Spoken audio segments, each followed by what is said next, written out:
I recommend all the viewers get that book. So let's go to another question. Any treatment for glioblastoma on the brain? By the way, my dad is an optometrist, and he's on my case that I got to get my glasses. So if I struggle, if I call Michelle, Brown, Michael on accident or something, you guys will have to forgive me. I'm gonna get that taken care of. I'm in my 40s now, Barbara. I'm joining the club. But what can you answer about that one?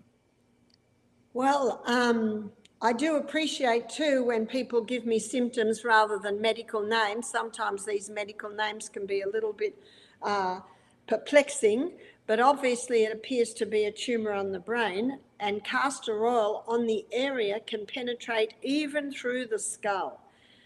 Castor oil can penetrate through the skull and even help to break up tumors, so I would apply castor oil to the area. And I think we all realise this isn't going to go away overnight. Sometimes we're seeing tumours appear on the brain when someone, that part of the brain has had a mobile phone to it a lot. So electromagnetic fields today, it's called the silent killer because you can't see it, is contributing to these things. And sometimes we don't always know the cause, but often when you look at the history of the person, you can start to see some possible contributing factors. And the reason why knowing the cause is important, because if you don't eliminate the cause, you don't get a cure. Also, there's a herb called red clover. Red clover is a very safe herb. It can be taken in a capsule or a tablet form, and it has a nickname called the herbal scalpel, because of its ability to cut away tumours. So I would, if I was this person, take the red clover tablets or capsules several times a day. And again, implementing those basic lifestyle principles you talked about earlier, Scott, which is what my Sustain Me book is based on, which is the basic laws of health: drinking adequate water, exercising, nourishing food, etc., etc. Excellent. Yeah, you've got to get that basic foundation, folks, through the teaching that she presents in there.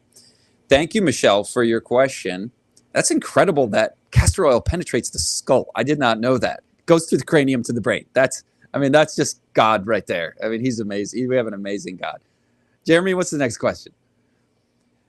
McKean Ramos says, I have a question, but I will be in physical therapy when this airs. So McKean, hopefully you're catching the archive. And folks, you save this link. It's the same link after the program as during. So you just share the archive with everybody you know. So here's her question. I ripped a tendon in my knee and physical therapy is helping. Should I let them operate? So you're talking about surgery, I guess. And is there anything else that McKean should do?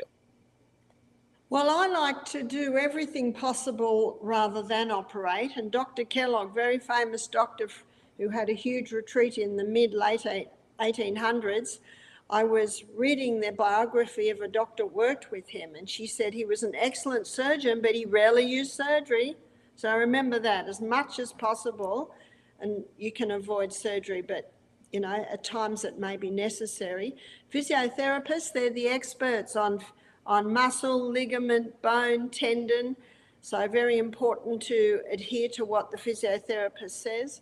The other is you can wrap a castor oil compress on the area every night as you sleep.